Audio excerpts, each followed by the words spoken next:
So gusto ko po muna linawin yung sinasabing personal spirit.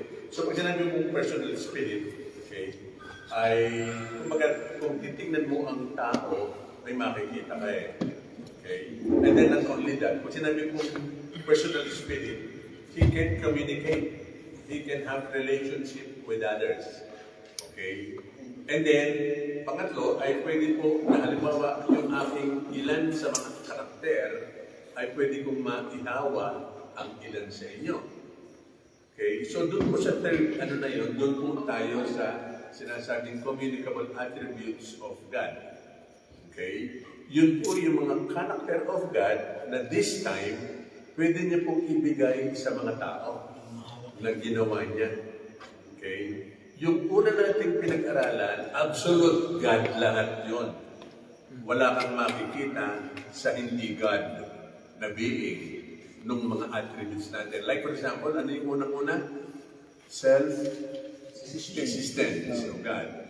And then, God cannot be limited. Ano yung sabihin? Infinity of God. Okay?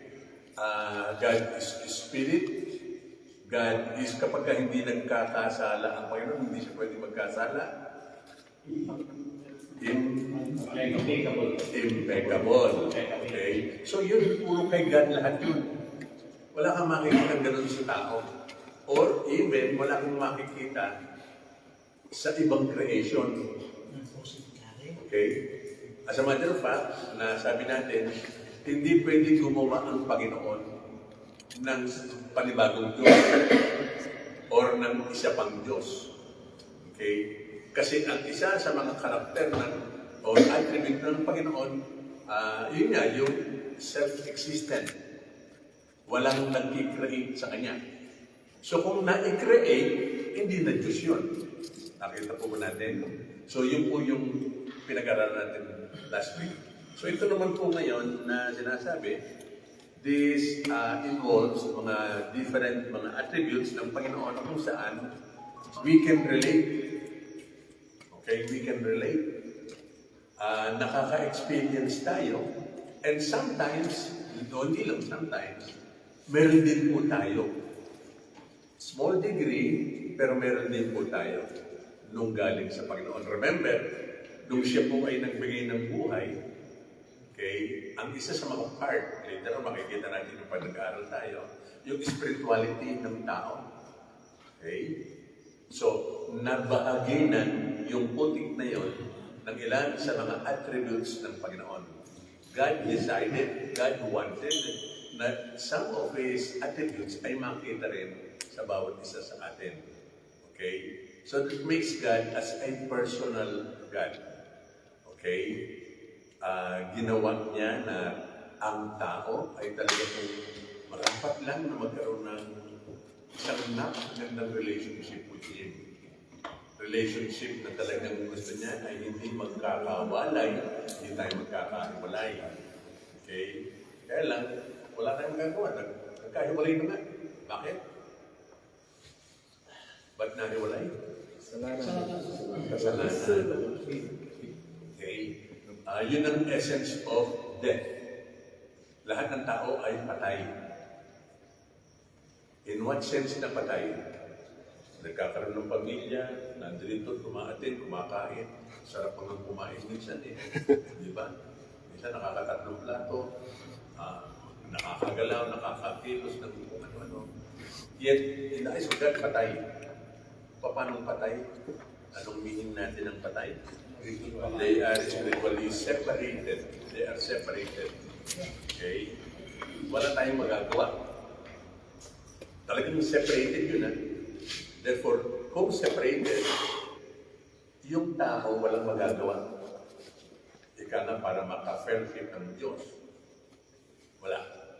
Pero ang Diyos, walang problema.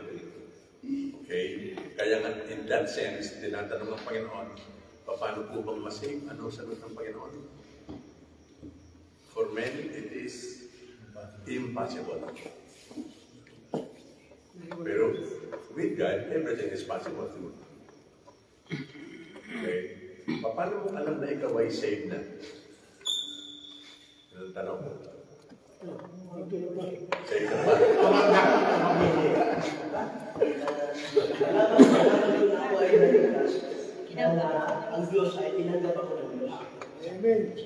What believe?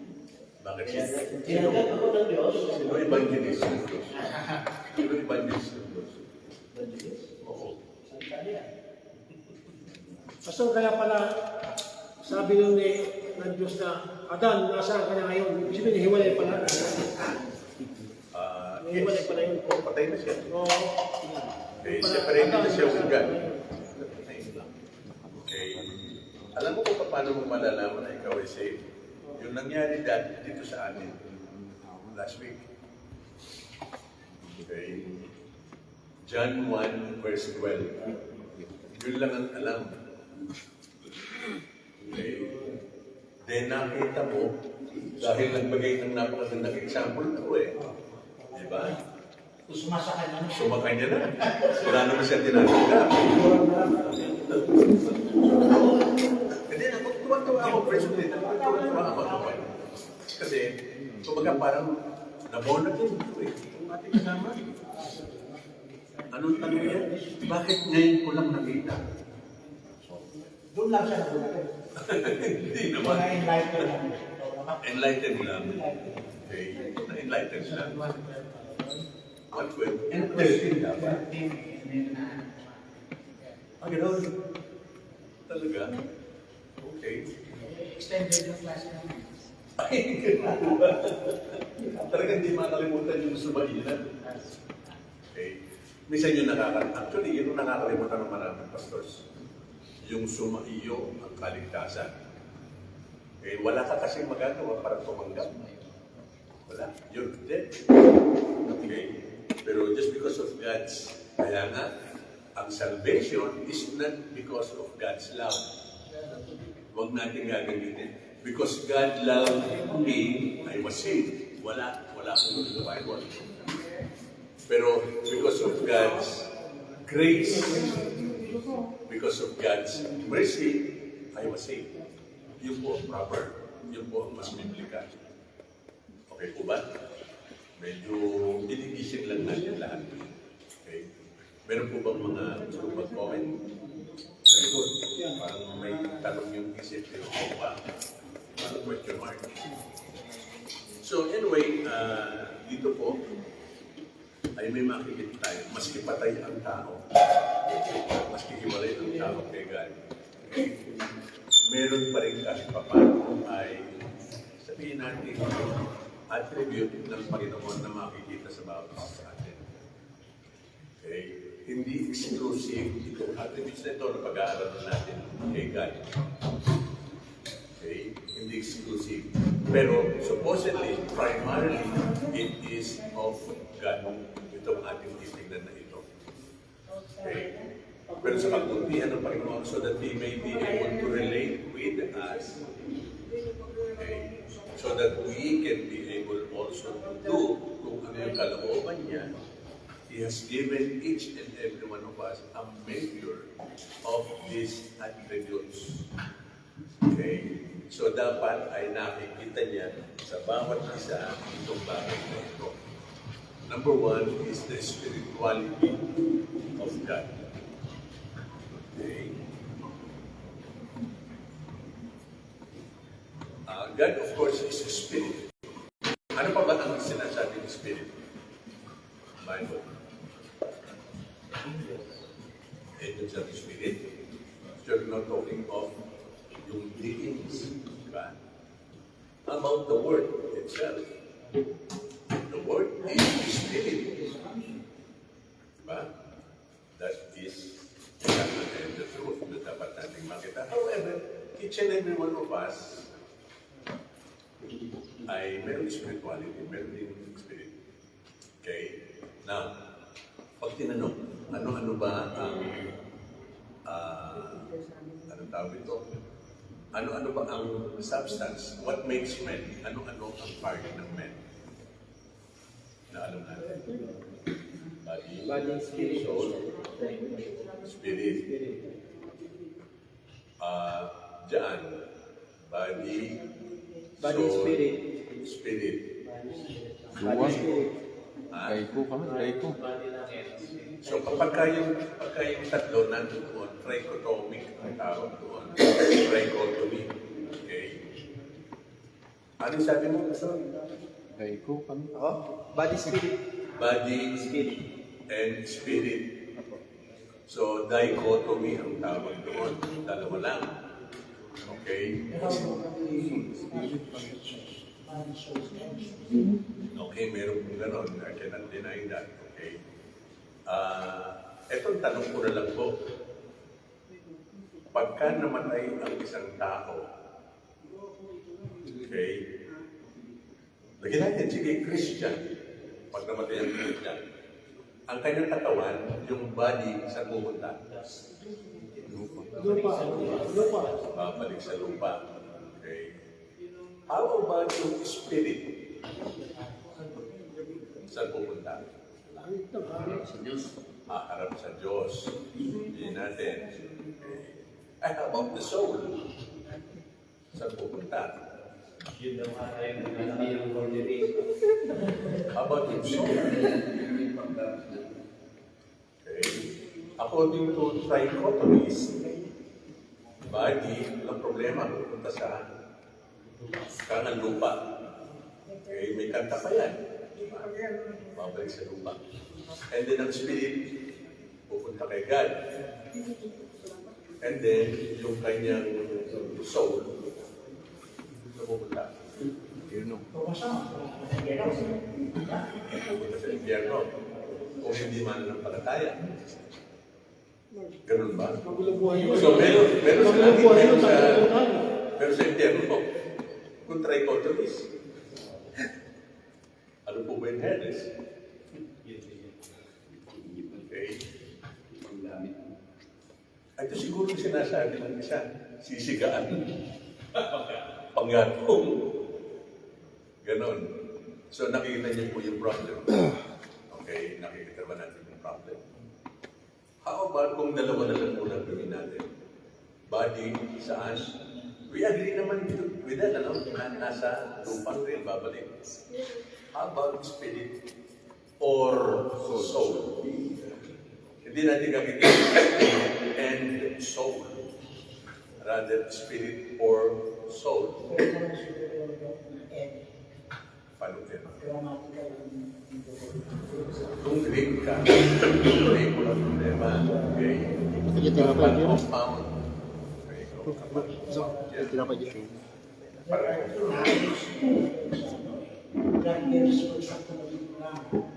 There are two nouns which is connected by the purple eye. The second noun, not the first noun, the second noun Modifiers lang. modifies the first noun. Yes. Also. So the soul is spirit. The soul is spirit. Logos. Oh, ganun nga. Soul or spirit according to the usage. Okay? So, ganun dapat po ang ilagay natin sa ating minds. Okay? Ang soul or spirit, interchangeable po yan sa Bible. Okay? Dalawa lang talaga. Alam mo kung saan nanggagaling ang problem? Isa lang. Isa lang. Isa lang yun. No? Interchangeable lang ang pagkakagamit. Alam mo kung saan nagsisimula ang problem? In the creation of men. Basahin nga po natin. Bible. God created man. Diba? Kumuha siya ng dirt. And then hinipan niya. Isa lang. Isa lang. It became Then the Lord God formed the man from the dust of the ground and breathed into his nostrils the breath of life, and the man became a living. Ito baby, pero sa iba soul. living soul. King James, tamang King James, living soul. So yung pong pagkakagamit natin, okay, ng man, ay wala po sa King James, wala po sa conversion. Ang dapat po talaga ay living soul. Even in Hebrew, yan po rin yan. Soul din. Ay, ano po yan? Living person. Yes. Pastor, sino ang merong i-sort? Living soul. Din mo sa conversion. O living being. This is living. Dapat yan, living soul. Yun talagang most kind of proper na living soul. So kapag nakita natin na living soul yan, and then yun ang ginamit natin, then we don't have any problem na economy. Bible ko ay pa. Lalong hindi natin problema ang economy. Dahil diretsahan na sinasabi, it is a... remember na, yan pong mga binabasa ninyo mga Bibles ay mga, ano lang po yan, mga versions. Kung ano yung gusto ng mga translators, yun ang ginagamit nila. Okay? So, tingnan natin yung iba na versions ng Bible. Ang kita mo, iba-iba ang pagkakagamit. O, nefesh na. Yun yung soul, nefesh. Tapos, soma ang body.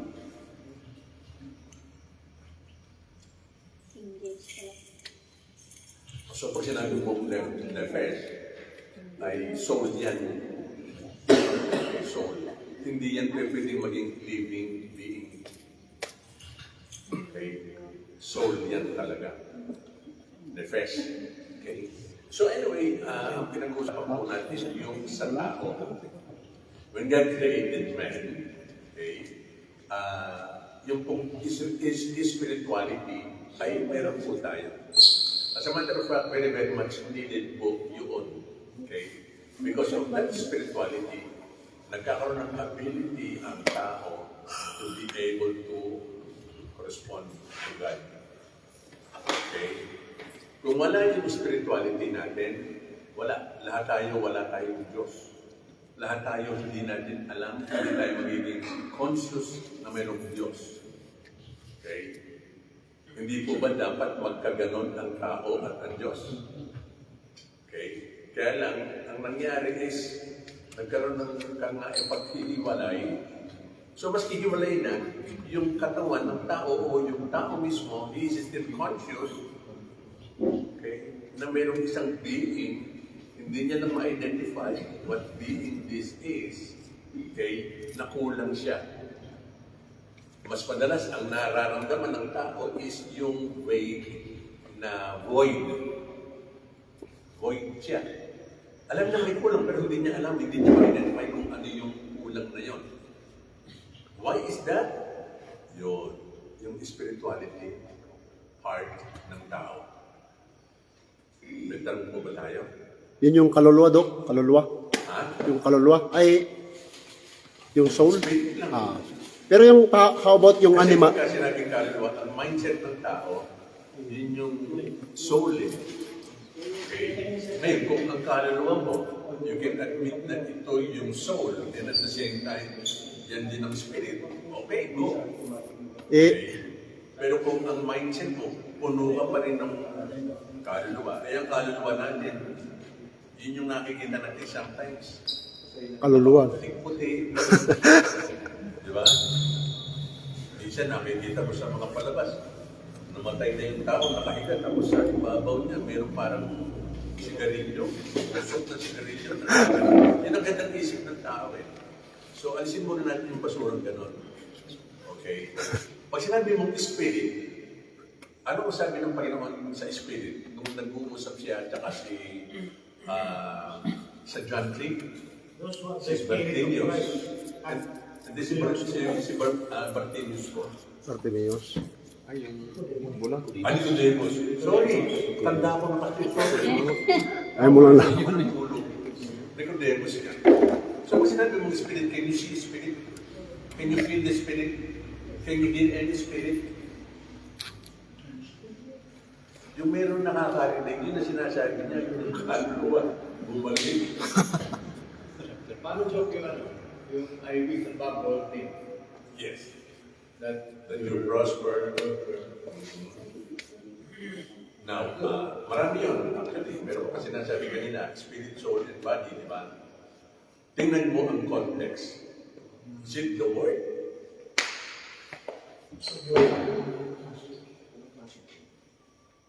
Sige na po, nahanap na natin.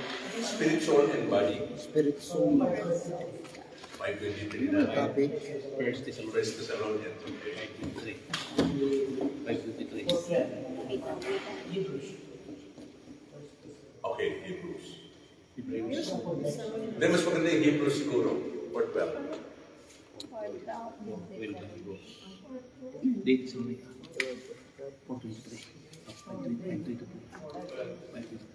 Opo, mas maganda dyan.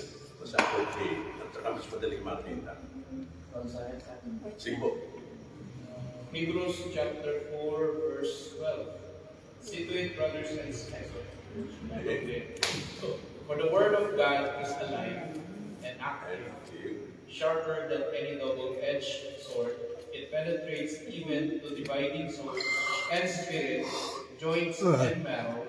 It judges the thoughts and attitudes of the heart. Nothing in all creation is hidden from God's sight. Everything is uncovered, laid bare before the eyes of Him, whom we must give account. Nakita po ba natin? Ano ang subject matter again dyan? Ano ang talagang subject na pinag-uusapan sa 412? The Word of God. Okay. The Word of God is powerful. Okay. How powerful? It penetrates all the parts of men. Ibig sabihin, hindi lang yung tatlo, hindi. Everything here, okay, ay pwedeng apektuhan ng salita ng Panginoon. So yung power ang pinag-uusapan yan, all over. Okay. So hindi yan ginagamit kailan pa man sa yung parts of the person, parts of the body.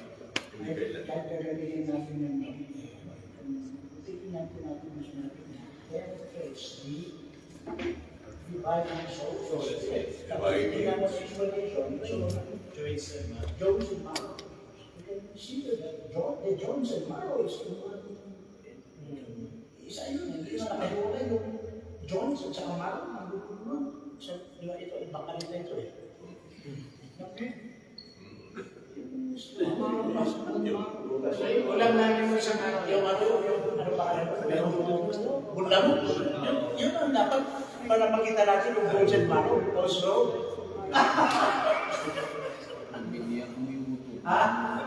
para makita natin yung bones and marrow na yung isa. Bulang ko kain tayo. Susunod. May sagada. Pardon, sayang wala na yung sagada lang. Diba? Mas marami ko. Nakita mo ba ito? Sagada lang. Ikaw. Sagada lang. Ay, hindi. Ayun, maraming basura tayo. Hindi pwede ko. Paano pa sa kung wala The fullness of men, okay? Kung wala pa lang ang tawag doon. Excuse me. Yung buto. Excuse me. So hindi po yan dun sa tumutugog dun sa part ng katat ng tao. Yung verse na yan, okay? Rather, the fullness. Okay? The fullness. Maski yung mga non-material part, non-corporeal part. Ano yun? The thoughts. And the attitudes. Ay, ako po. Ay, Nakakita ka sa camera. hello. Sorry. So, yun po yung... Hindi ka. Dapat sa iyo. Hindi, pag-artista ka na muna. Ano yun? Ayos. Okay.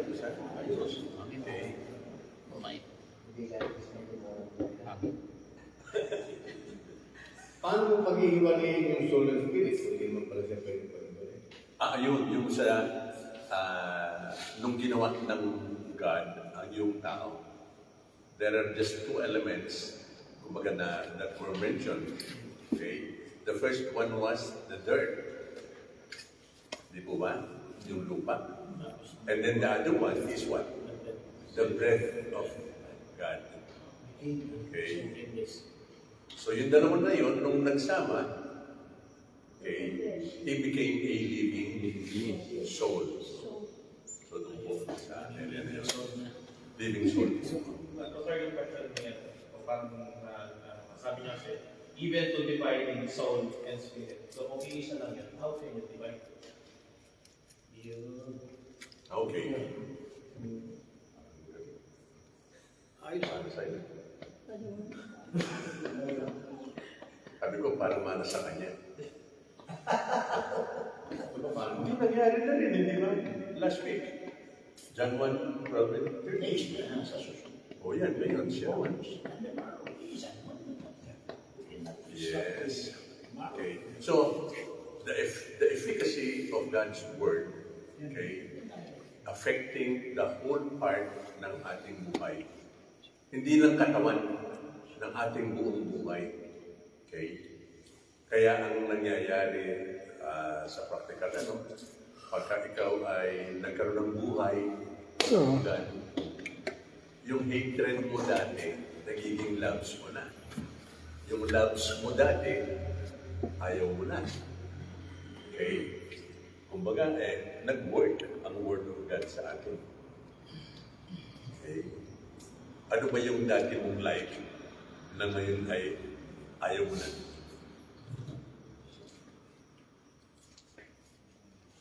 No, biyenan. Hindi biyenan, walang gano'n. Okay? Kasalanan. Hindi ko ba? Yung mga hindi magagandang mga gawa o yung mga salita. Dati gustong-gusto natin. Pagmumura, pagsisinungaling. Ako yung mga chismosa. Meron sa Bible niyan, ha? Yung chismosa, pinagbabawal din yan. Ha? So, hindi po ayos yung mga ganon. Diba? So, dati gusto-gusto natin yun. Diba? May hawak ka pang kape, tapos may sigarilyo, lalabas ka ng bahay. Ano ba ang pinakamagandang balita ngayon lalabas? So, mga ganon. Okay. Kaya nung naging Christian ka, wala na. Diba? Ngayon, ang ginagawa mo na lang ay, nagsishare ka na lang. Nagsishare ka. Si Brother Eddie, gano'n ang ginagawa na ito. Kaya yung kumakain sa kanila, tagal kumain. Paano sinishare niya ng salita ng Panginoon? Pero dati siguro, hindi mo makikita at marinig si Brother Eddie na gano'n. So, alak. Oo, ko rin, pareho tayo. Okay? Yun yung likes natin before, when we were dead. But because the Word of God, sharper than a two-edged sword, ang ginamit sa atin ng Panginoon, which is His Word, na wala yung gano'n. Okay? Naalis. Kumbaga parang talagang tinatapyas yung laman mula sa buto. Talagang hindi wala. So that effective ang Word of God is about sa atin. Okay?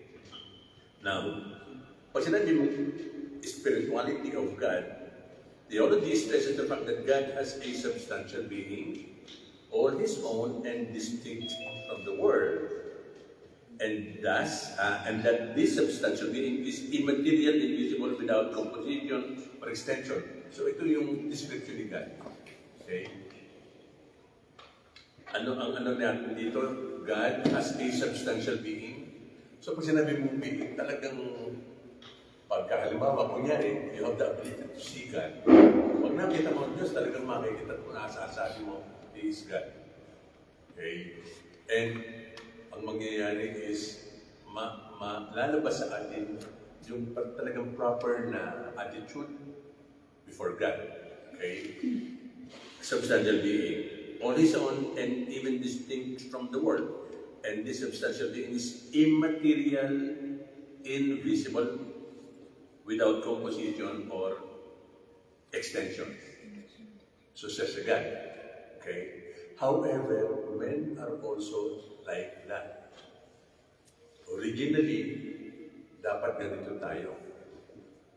Okay? Kung hindi nag-break ng covenant si Adam, ganito dapat tayo. At tayo ay hindi mamamatay. Anong tawag sa atin pagkaganon? Immortal. Meron bang immortal na may simula? Immortal na may simula? Si God, immortal, yes. Kasi masasabi natin wala siyang simula, wala siyang katapusan. Okay, meron tao, immortal din. Yun nga lang, may simula. Ang nagbigay sa atin ng ganung panimula ay ang Panginoon, ang Diyos din. He created us. Alam ko, originally, hindi tayo dapat mawala. Okay? Hindi tayo dapat suffer. Okay? Ang nagsasuffer sa ating what? It's not the body. Although dito siguro sa mundo bago, yes, we are. Okay? Pero the original intention of God, dun sa talagang original being natin, okay, ay hindi po gano'n. Talagang we have extension na talagang past death, andyan pa rin tayo. Lahat. Minsan kasi ang mindset ng mga tao, yun lang mga Christians, yun lang yung mga na-born again lang, ang mayroong buhay na, ang tawag natin, eternal life. Pati yung nasa impyerno, eternal life din. Meron din sila gano'n. Okay? Dapat matakot sila. Dahil yung life nila na yun is in suffering. Okay? Talagang magsasuffer yung mga yun. At least tayo, ang tawag sa atin, what we have is eternal life. So, kasi yung eternal life, para lang sa mga Christians yun, panglangit lang yun. Okay? Pero yung mga hindi Christian, yung mga hindi believer, sa baba, damnation. Pastor, bakit sabi sa pahayag 21:8, pakalawang kamakalan, masasagot tao? O yun, okay? So, hindi sila patay na mawawala sila sa, andyan pa rin sila, existing pa rin sila. Kaya lang, tama yung mga naririnig natin, pagka nga pampalaki ng apoy sa impyerno, panggato. Okay? Yun ang mangyayari. Forever. Forever. Ano ba ang masarap na kwento pag walang katapusan? How do you explain to people yung sinasabi mo lang katapusan? Eternity.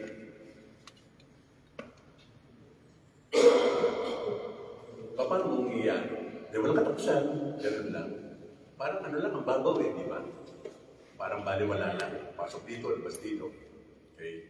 Meron po akong ginagawa pagka ganyan. Halimbawa, lahat ng tao, okay, kukunin lahat ng buhok, kakalmuhin. Tapos yung buhok na yan, puputol-putulin. Mga ganyan lang kaliliit. Okay? Amerikano, negro, lahat, kukunin lahat yan. Tapos gaganunin. Tapos mayroong yung Panginoon na alagang ibon, hindi na mamatay ito. Ang gagawin niya lang, kukunin niya mula sa mundong ibabaw yung buhok, isang peraso.